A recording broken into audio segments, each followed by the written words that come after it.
Well, hello everyone, and welcome to today's webinar entitled U.S. Rice, Sustaining Communities and Looking to the Future. I'm Chris Boomsma, Director of Education at the American Society of Agronomy. It's my privilege to be today's moderator here just at the beginning before the rest of the talk is handled by our moderator from U.S. Rice.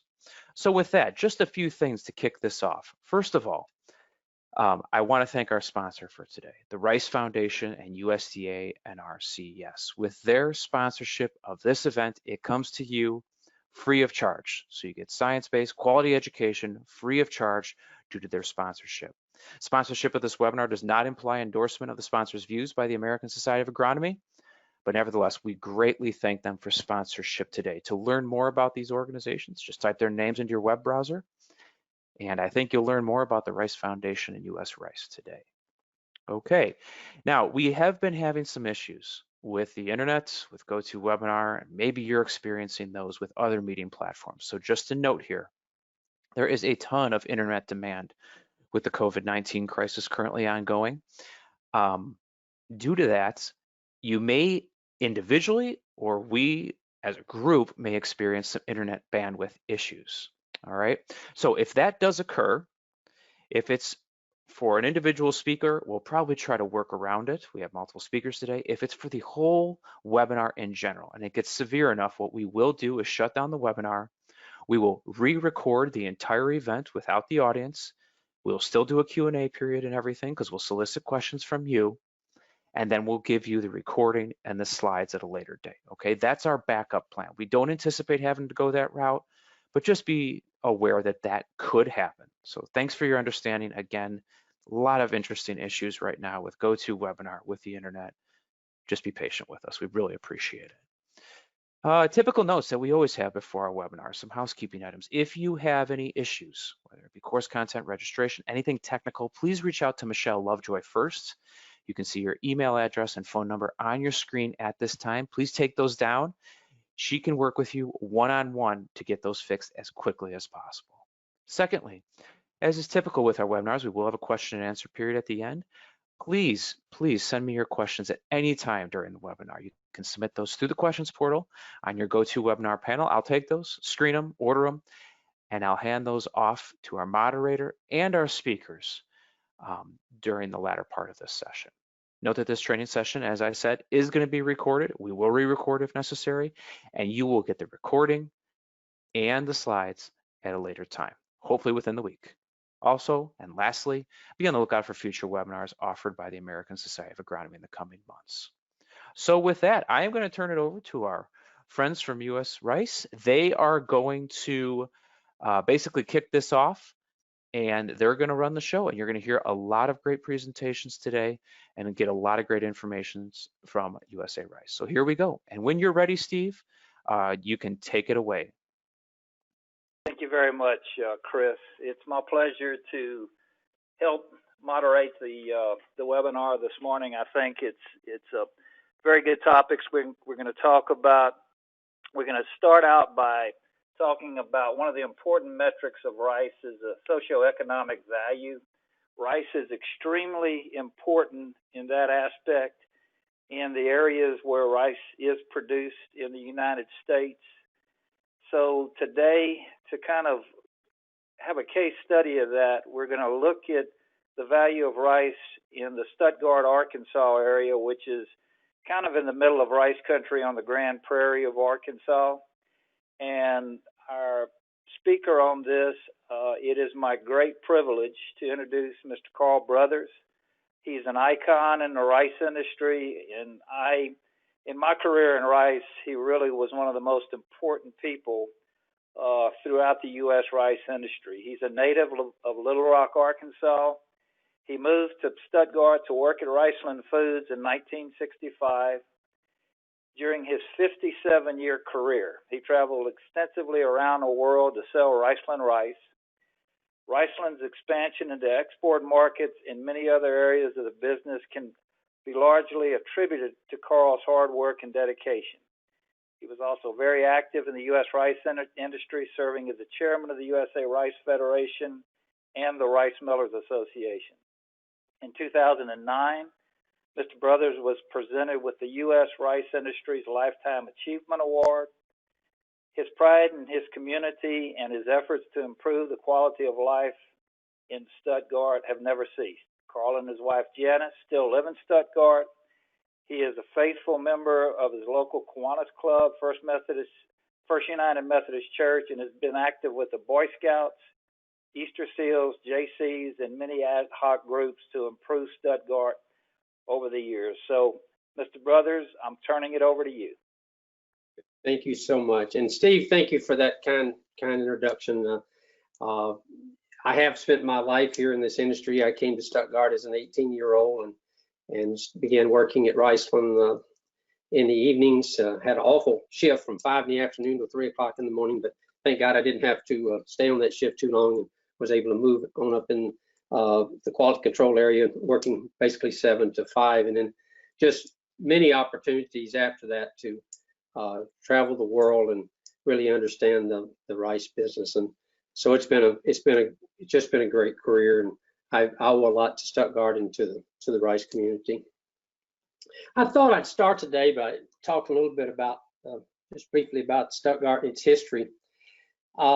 Stuttgart was founded by Reverend Adam Burkle, who was of the Lutheran faith. Lutherans are very strong here in the Stuttgart area. His background is he was born and raised in Germany, but came to the United States, eventually settled in Ohio before he came to Stuttgart. And the story is he bought 7,000 acres of land for like $2 or $3 an acre. And he went back into Ohio and talked to some of the colonists of coming into Stuttgart, and he sold about half that property at the same price in which he paid for it, trying to get this community started back in 1878. The city was incorporated in 1889, and it's interesting that the first mayor of Stuttgart was Robert Crockett, and the significance of that is that he was a grandson of Davy Crockett. A lot of people do not know that about Stuttgart, so real neat connection there. In 1902, rice was first planted in Stuttgart, and in 1907, the Stuttgart Rice Mill, as it was called, was formed. But in 1921, the mill was sold to the Arkansas Rice Growers Cooperative Association, a long name for a cooperative that had its beginnings in 1921, which today is Riceland Foods Incorporated. Riceland is the largest rice miller and marketer in the world, and Riceland remains headquartered here in Stuttgart, Arkansas. Today, there's 6 rice mills in Stuttgart, owned by 3 companies.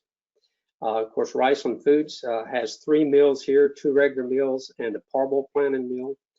Producers Rice Mill has a regular rice mill and a parboil plant and mill as well. And then Capital Rice is a smaller entity that bought a rice mill that once was ran by Comet Rice, if anyone remembers that name. The total milling capacity here has to be in excess of 1.3 million tons. Employment of the rice industry in this town's around 2,000, and we're a community of a little over 9,000 people. Might say we have fared better than most, I guess, cities in the southeastern part of the state, particularly in the prairie areas where ag is such a big topic. Stuttgart has fared much better than a lot of those communities, and I'm real proud of that, and we certainly work to keep it that way.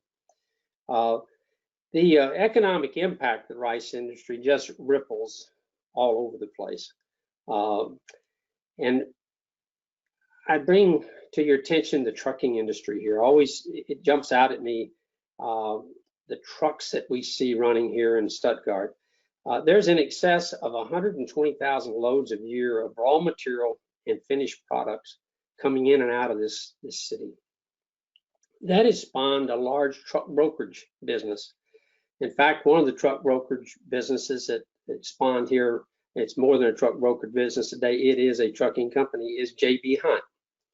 J.B. Hunt is located in the Springdale area now, but J.B. Hunt's got started hauling rice hulls into the poultry industry for poultry litter in the northern part of the state, and became what we know today as J.P. Hunt Transportation.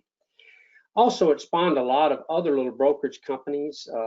I'm amazed at how many people are involved in truck brokering here, because the base may be the hauling of rice, both raw and finished goods, but they have been able to springboard that into much broader trucking interest.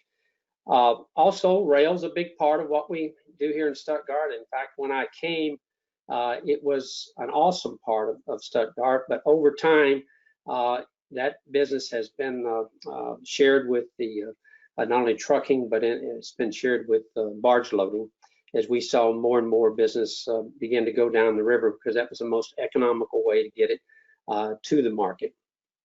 And often the case can be that the rice loads on truck here from one of the rice mills, goes to a river barge loading station, is offloaded into a barge. Of course, it's moved down the river to New Orleans, goes on an ocean-going vessel, and often is destination bagged in many locations around the world, again, to gain the economics of the river and shipping transportation.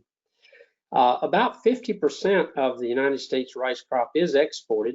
That's less true here in Stuttgart. We do export rice from this community, but our main packaging plant at Riceland is here in Stuttgart, which is the rice you would see on the grocery store shelves if you have Riceland product in your area.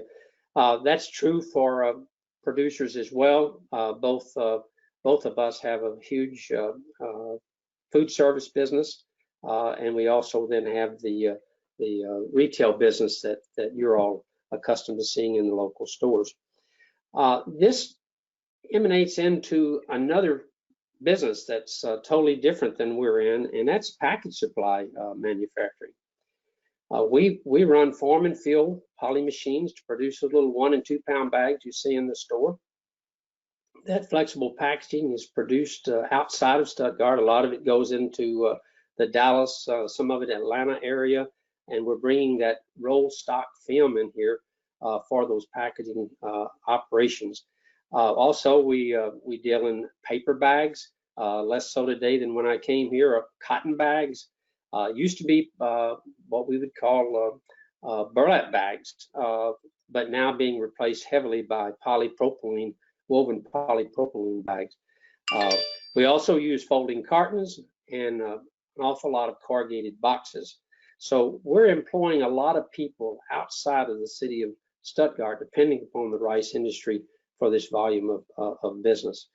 Would say something I'd like to share with you is that we used to put most of the food service rice in a 25 pound bag.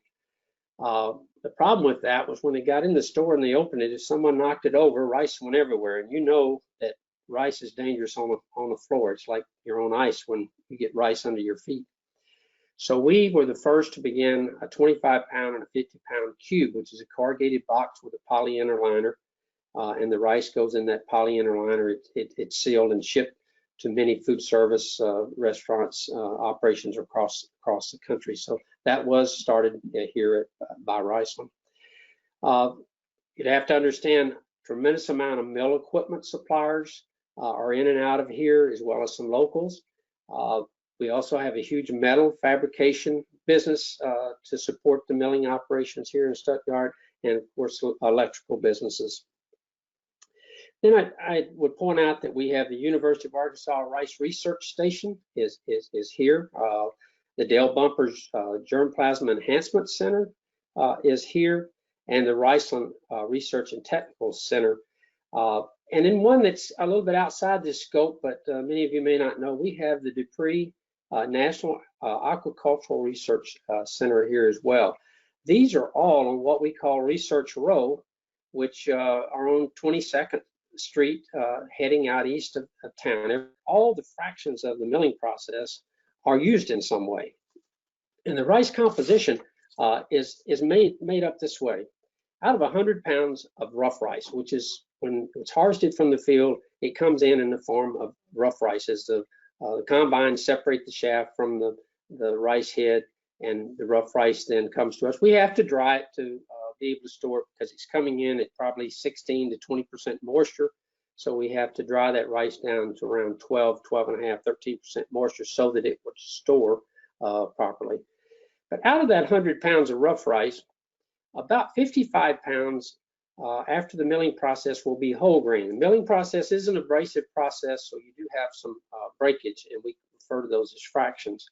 But about 55 pounds will be whole grain. About 15 pounds is some type of rice fraction, from the smallest fraction to probably 3/4 kernel fraction. 10 pounds of it is rice bran, because rice is coated with bran. It's very nutritional part of the rice, and often you're seeing a lot more use of brown rice today than we once did because of the nutritional values of it. But we, for the most part, mill the rice and take that bran off, which accounts for about 10 pounds of the 100. And then the remaining 20 pounds is rice hulls. Rice hulls are basically silica. The whole grain is used mostly in human food. That's what you're seeing on the grocery shelf as you go in the grocery store in your local community. The fractions are used for rice flour, and that's mainly because with rice flour, most children are not allergic to rice flour, and so it's safer to feed them rice flour than it would be wheat flour. Also, the fractions are used in pet food, used in brewing of beer, and we at Riceland have, well, let me back up. We also have the bran, and the bran's used in pet food, animal feed, and in the case of Riceland, we actually are extracting the oil from the rice bran.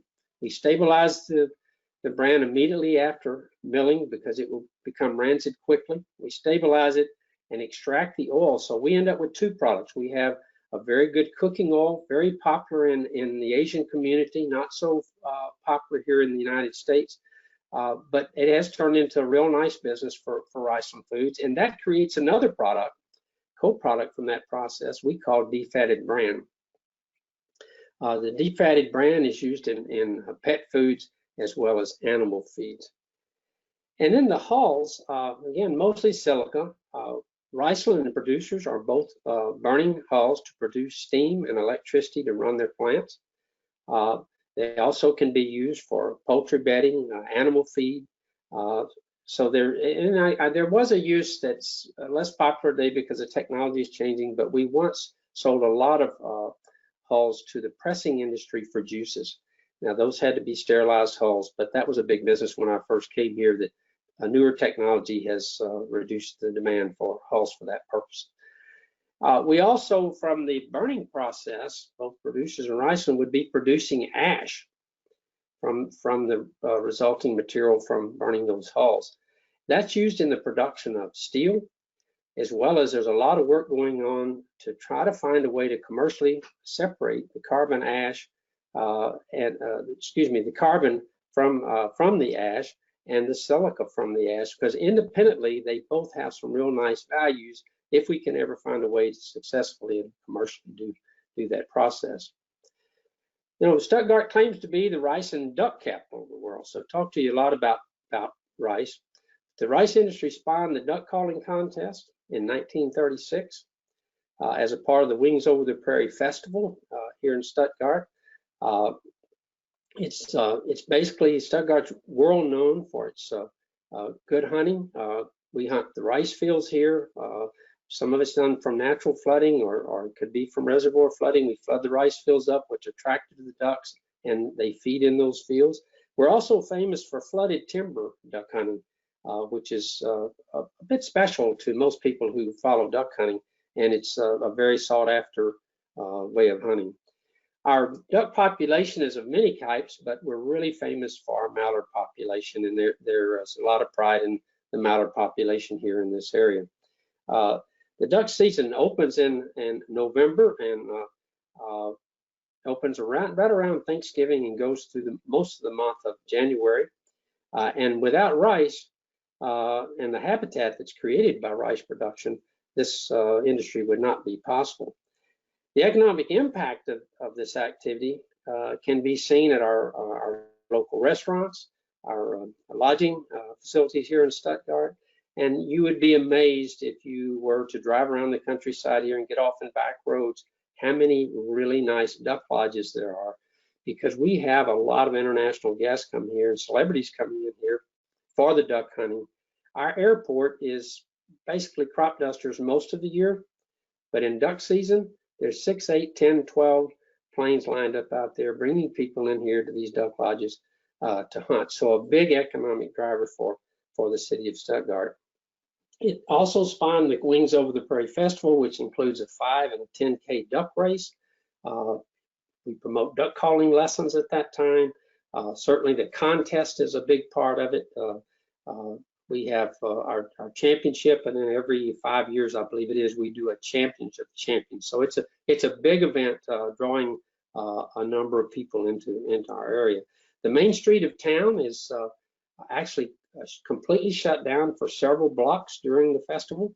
We're very fortunate that we have a very wide main street. I think you can see in the picture that's up now. You can see we can park cars going straight in on both sides of the street and still have a lot of main street left. In fact, we could be 4 lanes even with the cars parked there. My understanding, the background of this is in the early days before rice was produced here, this was all prairie ground. And it was a big hay area, and they needed this wide main street to turn the hay wagons around. So that is the background of why our main street is so wide here.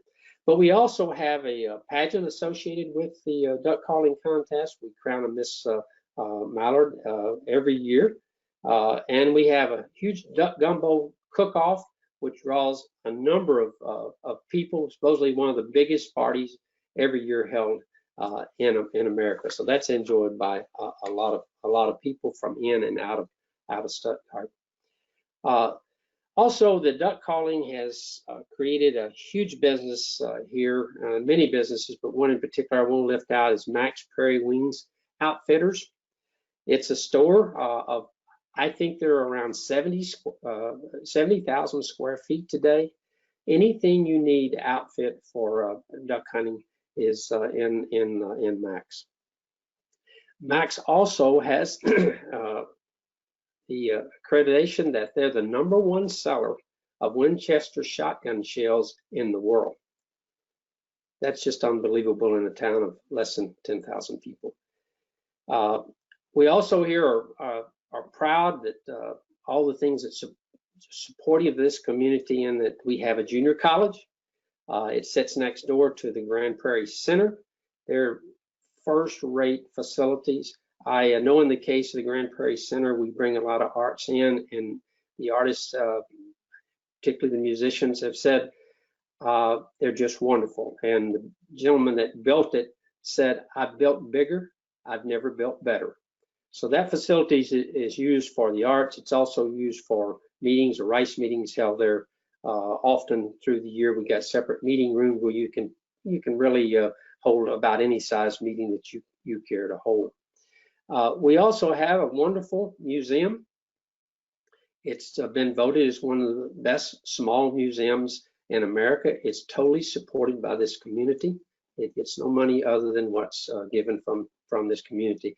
If you're ever in Stuttgart, it's truly worth a stop. You even get a simulated duck hunt, which is quite interesting. You know, I could just go on and on about Stuttgart, and it is the hub of southeastern Arkansas.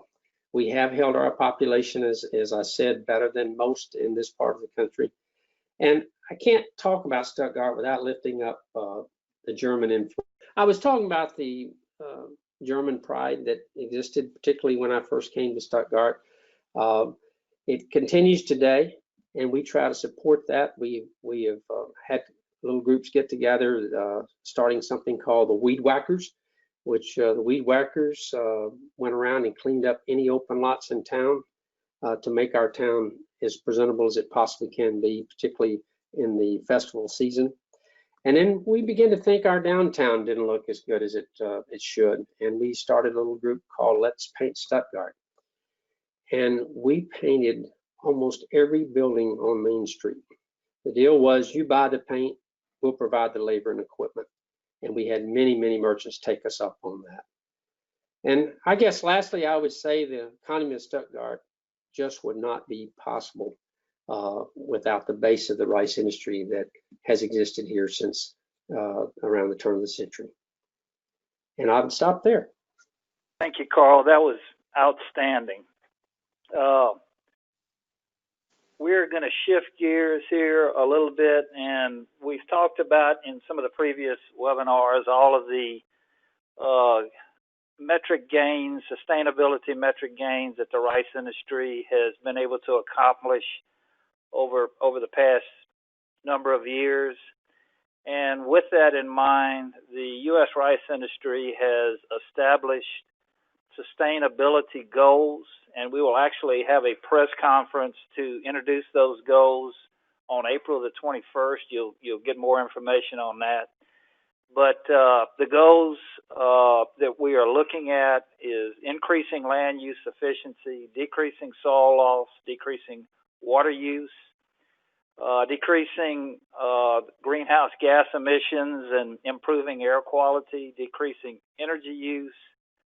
And one area of the rice industry really, as Mr. Brothers illustrated so well, where we can hang our hat is the biodiversity and the habitat creation. So with that in mind, we have got three outstanding research extension scientists with us here today. And we're going to talk about various areas of these metrics where we have made gains and we can have expectations of increasing those gains going forward. Dr. Jared Hartley is the Extension Rice Specialist with the University of Arkansas. He's a native of Carlisle, Arkansas. He earned his BS in Crop Management and Pest Management from the University of Arkansas and his PhD in Entomology from Louisiana State University, and he is based at the Rice Research and Extension Center near Stuttgart. Dr. Bobby Golden is a native of Louisiana and Southeast Arkansas. He received his BS from the University of Arkansas at Monticello and an MS and a PhD from the University of Arkansas in Fayetteville. He is currently located at the Rice Research or Delta Research and Extension Center at Stoneville, where he serves as the Extension Rice and Soil Fertility Specialist. Dr. Dustin Harrell is originally from Glaywater, Texas. He earned his BS degree from Texas A&M, his MS from Stephen F. Austin, and his PhD in soil chemistry and fertility from Louisiana State University. Dustin conducts fertility and cultural management research in rice and rotational crops and also serves as a Louisiana rice specialist. So one of the important rice sustainability metrics is land use efficiency, and average yield per acre is a major factor on this metric. The rice industry has seen some pretty substantial yield increases, especially over the previous 30 years. Each of your universities in Mississippi State, University of Arkansas, and Louisiana has a rice breeding program. As well, private breeding programs have become significant players in the U.S. rice industry. So I'd like to get from each of our researchers here today, what are your expectations for yield increases over the next 15 years? And we'll start with Jared. Okay, can you hear me, Steve? I can. Sounds okay, good. very good, thank you. Yeah, expectations for yield increase over the next 15 years. So between the public breeding programs and private breeding programs, not only those currently with commercial offerings, but with some additional new ones coming to market, I think we're possibly looking at, I mean, nothing dramatic, but a nice continued yield increase over the next 15 years. What we've typically moved in sort of a stair-step fashion historically over the last 100 years of several years of gains, followed by years of a plateau before those additional gains, and we're actually probably sitting on one of those plateaus at the moment. But with potential increases in hybrid rice acreage And really again, even public programs and some other privates that haven't launched some of their offerings yet, though those offerings appear to have further increased yields to them as well. So I think we're sitting right on the doorstep of another gradual increase in our average yield, at least from an Arkansas perspective. And the land portion of it continuing to level and precision grade more land to where it's more efficient and effective production is certainly going to play a role, even beyond the variety perspective. But the cultivar development certainly being a huge driver here in the next 15 years. So, Bobby, do you have any different perspective there? No, I think Jared said most all of it. If you look at our trends in Mississippi and in our data since 1982, so let's not take it back 100 years like Jared did, but since 1982, we have increased our rice yields in the state of Mississippi about 1.6 bushels per year. So if you kept to that trend in your 15-year, assuming we get the same marginal increase, we're going to be up, 22 to 25 bushels. If everything, proceeds at the same pace. And we know that we've seen those stair steps that Jared talked about, but we've seen those big bumps from stuff like Lamont and the Clearfield technology. So that next bump will get us there, I think. And I think it's coming down the pipeline pretty soon, especially for Mississippi with the Previsia technology in some of our counties where we've had such problem with weedy rice. I think that's going to do very well for us. So, Dustin, I want to shift gears a little bit. Another very important metric is water use efficiency. And recently we have seen the adoption of some different production systems that will have an influence here. I'd like to ask you to talk a little bit maybe about AWD and row rice and kind of explain what these are and a little bit about where we are at with these technologies. Yeah, Steve. So thank you for having me on today. And over the past decade or so, we've started looking at alternate ways of managing rice and managing water. Traditionally, most of our rice today is grown on what we call a drill-seeded delayed flood rice production system. And this is where we're drilling rice into dry ground, and then we're managing that rice for about 4 to 5 weeks after emergence till when it begins to tiller, or right before it begins to tiller. And then we're establishing a permanent flood on that rice field, and we maintain that permanent flood until about 2 weeks prior to harvest. So that's how we traditionally manage water in rice. Now, a couple new water management practices that have been introduced. The first one is alternate wetting or drying, or AWD. Some people may refer to that as intermittent flooding. And basically, this is a management practice where we're kind of growing it similar to our traditional flooded rice. However, at certain times of the year, we are allowing evapotranspiration to take over and allowing that water level to naturally go down to dry on the surface or muddy on the surface to that water level is about 3 inches below the surface, and then reestablishing that flood. And this is how we're managing water in the system. Obviously, in this type of system, we are using less water. There are some caveats to the system where we do not want to let that water be lost during the first 3 weeks. This is so that we can manage that nitrogen and maximize that nitrogen use efficiency. We also want to make sure in this type of system that we have water on while that rice is flowering and during grain field to maximize and not stress the rice during that important production time. So that's one way water management system that we're using. Another water management system that has really come on board the last 5 years is called furrow irrigated rice, or row rice, as some of our growers like to call it. And this is where we're growing rice in where we've pulled furrows or raised beds, similar to how we're growing corn and soybeans in the Mid-South, and using multiple inlet irrigation or polypipe to put water down the furrows.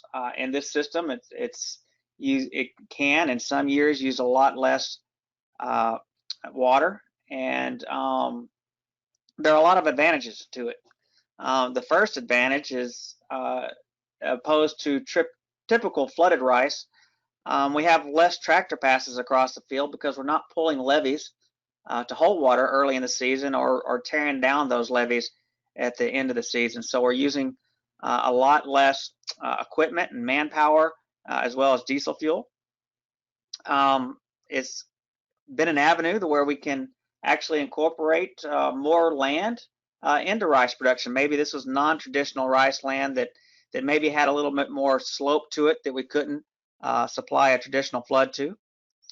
It allows some of our growers who rotate with corn and soybeans to or other crops to maybe make later planting decisions based on commodity prices. And most of our growers who have used this have actually seen that they've had similar yields in a furrow irrigated rice or row rice situation as they have flooded rice. Now, in the state of Louisiana, our adoption practices are probably a little bit lower than what you're going to see in Arkansas and Mississippi. But one thing that we do each year is we get with our extension agents in each of our rice producing parishes, and we take a survey.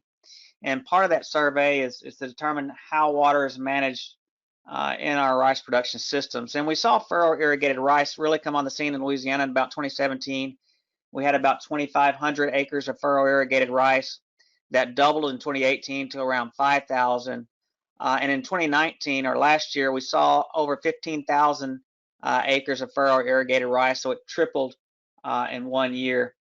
This year, we're going to see an increase in rice acres in Northeast Louisiana, and this is where most of our furrow irrigated rice is at. And we expect that to jump to 30,000 acres, or close to 8 or 9% of our total acres in rice is going to be in furrow irrigation.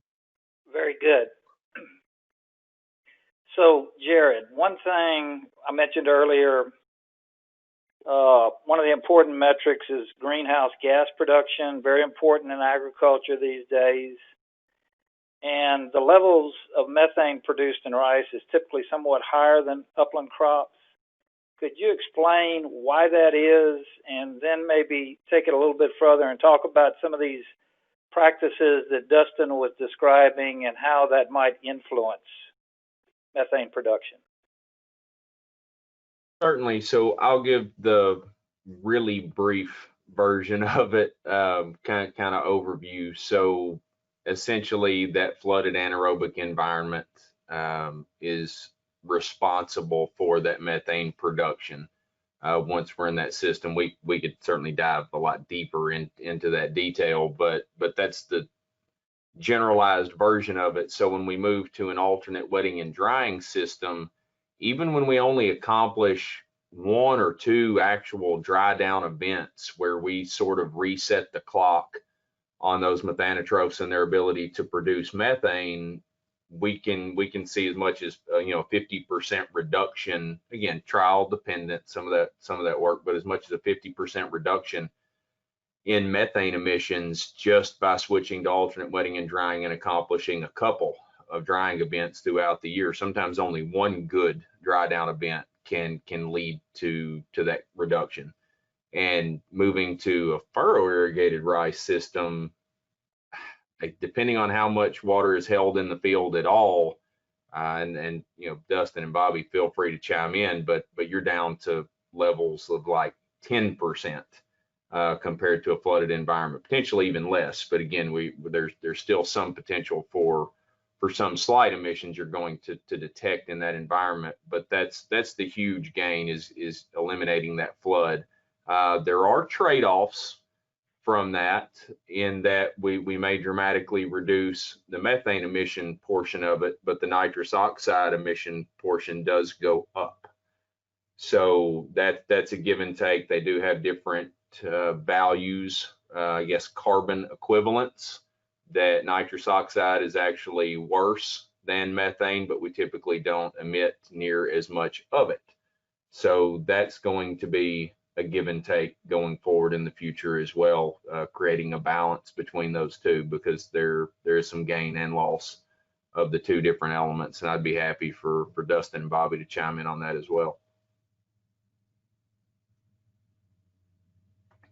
Certainly, as Jared spoke, that when we go to a more aerobic system, we will lose less methane gas and lose more nitrous oxide gas, which actually has a greater carbon dioxide equivalent than methane. However, the numbers of nitrous oxide are very low, and the increase of nitrous oxide gas that we have in these more upland situations actually will not equal to the amount of greenhouse gas equivalent that we're going to get from methane. So even though we're releasing more nitrous oxide, the overall carbon footprint is much lower in these more aerobic systems.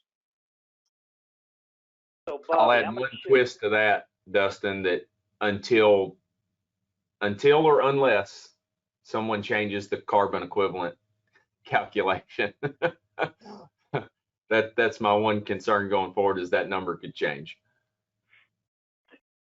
Very good. Bobby, I want to shift gears a little bit, and each of these scientists has done nutrient management research. Could you give us a brief discussion of fertilizer enhancers that minimize nitrogen loss and maximize efficient utilization? Sure. All right, Steve. So I guess the one that most everybody is familiar with in the rice industry, and what you're showing on the slides right now, would be the use of the MBPT source to minimize ammonia volatilization losses in our delayed flood rice culture. Okay, so the majority of the rice in the Mid-South is grown using delayed flood, where we can be really efficient with our nitrogen by applying it to a dry soil surface and then incorporating that nitrogen with flood water. But we know in practice that could take 7 to 14 days in very large fields, depending on pumping capacity. So what products like MBPT, which come on the market, I would say that was in the early 2000s, was really a game changer for us. And it allows us to buy time to get that flood over field with minimal gaseous losses of ammonia. And we're seeing efficiency levels in real worlds upwards of 70%, where we're just not losing a lot of nitrogen when we use these type of products. There are some other products that we're playing with right now to look at nitrate losses and denitrification losses. Couple on the market. The primary one on the market right now is DCD, and it has shown some utility, but we've still got some work to do yet with it to reach the gains that we made with products like MBPT. So again, shifting gears, another very important metric is energy use efficiency. And Dustin, I'm going to ask you, we've seen a pretty significant conversion of our diesel, natural gas engines on our deep water wells and surface water wells to electric. Could you kind of talk about why that's important and what is going on in your experience in that area? Sure. Traditionally, a lot of our older wells are going to be diesel wells that are going to be less efficient than what we're going to see in electric wells. There have been some programs over the past few years, some conservation programs where there has been some cost sharing to help convert from diesel to electric wells, since they're, it's a cleaner fuel, a cleaner and more efficient well. And we've seen a lot of that conversion over the past few years. We did a survey back in 2018, and we found that today our predominant well is electric. About 53% of the respondents to that survey said that they now use electric wells. We still have 43% of the respondents in that survey that use diesel, and we have about 4% of our respondents from that survey that are using natural gas or propane wells. So it's really been a shift over the past decade or so to these electric and cleaner, more efficient wells. So another very important metric is soil loss, and typically, we have soil loss in rice production, but typically it's not to the extent of many other upland crops. Jared, could you kind of explain why that is the case? Well, I guess I would be generalizing here, but for the most part, with the predominance of our flooded environment, that is still the majority of our rice acres, and some of the percentage conversion to row rice again in Louisiana similar. Here we're probably staring at 10 to 15% conversion to row rice for 2020, but the majority of our fields having a constant flood, we're not moving much water, and along with it, sediment and soil out of the field throughout much of the year. So when those irrigation and flood events happen, again, through the majority of the season, nothing's really going anywhere. And we do have a tendency, even during the winter, to backstop those fields and hold water. And again, nothing's being allowed to consistently leave the field in the majority of those situations, versus more of a true upland row crop irrigation system that's going to have that continued flow out of the field. Even from a nutrient runoff standpoint, along with the soil, that flooded environment, and even thinking of nitrogen incorporation and how efficient we are with the delayed flood system and incorporating nitrogen.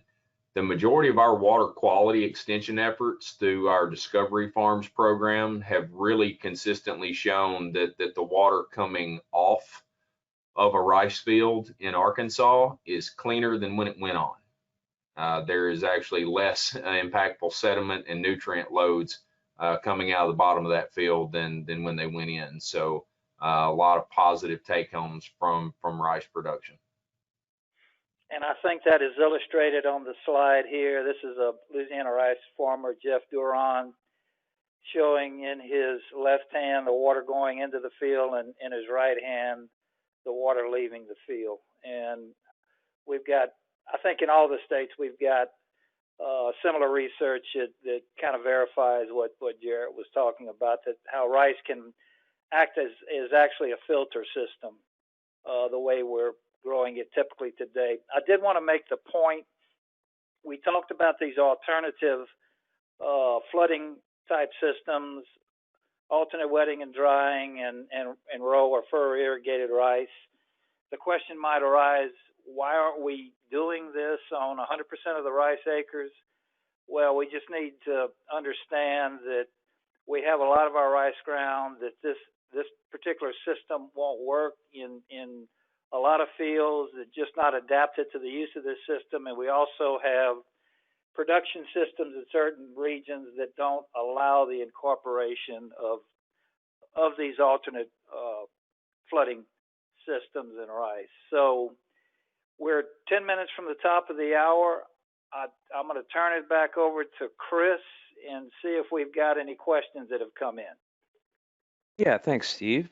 So I would encourage everyone to continue submitting questions. At this point, Steve, we don't have any. I know you had some questions that you still wanted to ask. So if you have those, why don't you do it? And again, folks, if you could, please submit questions through the questions portal that's built into GoToWebinar, and I will pass those right on along to Steve. So I'm going to go back to what Mr. Brothers was talking about kind of towards the end of his talk, and the biodiversity aspect of rice production. This is a huge metric for rice.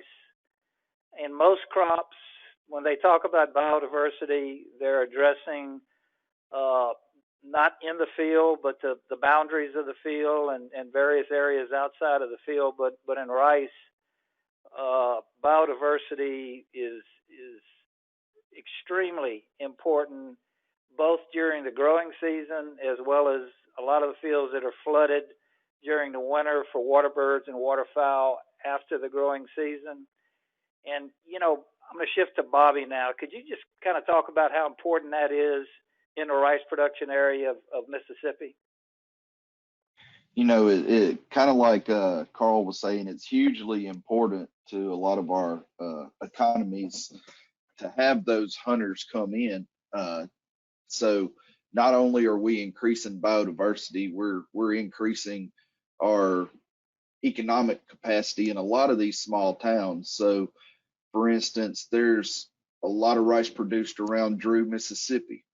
There's a lot of duck hunters that come into Drew, Mississippi in the fall. And for those small towns that didn't have the staying power, so to speak, as Stuttgart with industry and stuff, that is some of their main source of income in the winter. So I think having that biodiversity in rice is creating an economic impact that we almost fail to capture.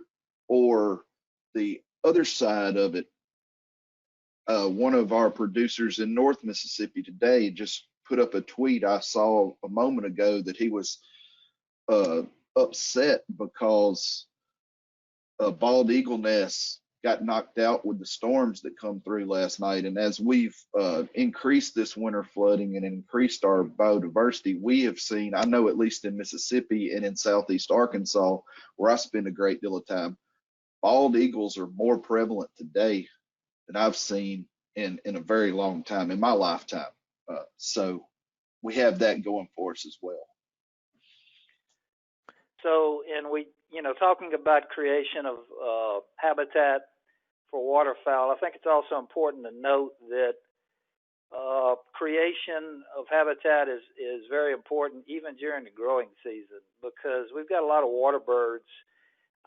When I was a researcher at the Rice Research Station in Louisiana, I worked with several wildlife biologists that came in and did work on documenting the use of rice fields by numerous different types of water birds. So, the habitat creation in rice is extremely important.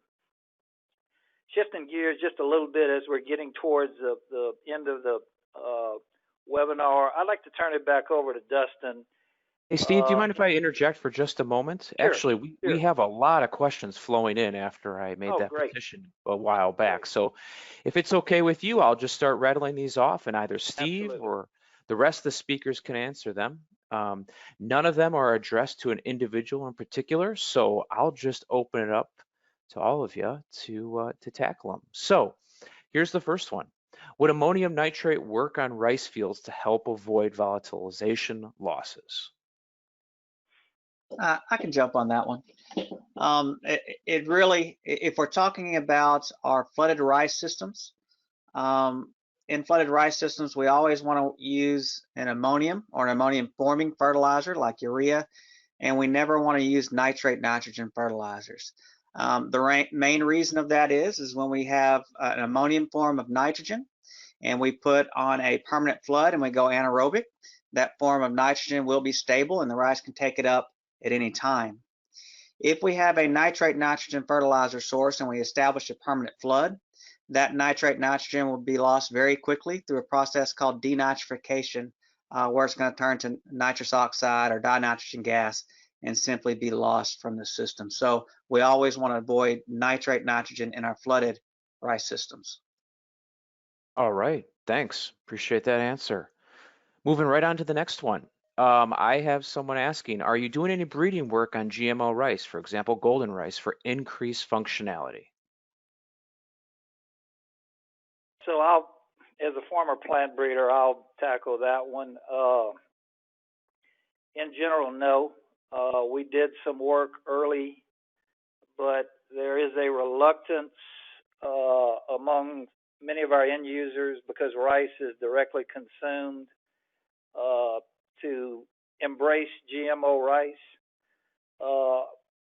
in general, so especially the herbicide tolerance and things like that. I will say that the golden rice, we worked. I personally, our breeding program in Crowley at LSU worked very closely with the people that developed golden rice, and we actually had the first field trials where golden rice was grown outside the greenhouse at the research station in Crowley.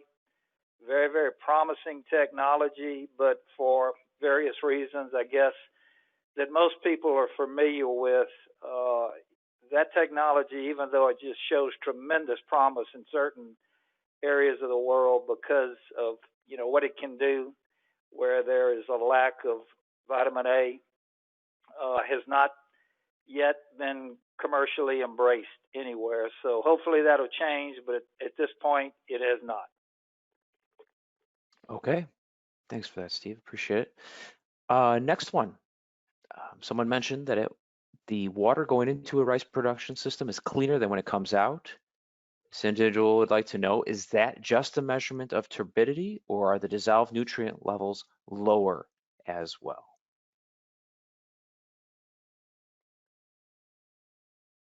Well, this is Jared. So that was a reference to the dissolved nutrient levels are lower as well. Yes.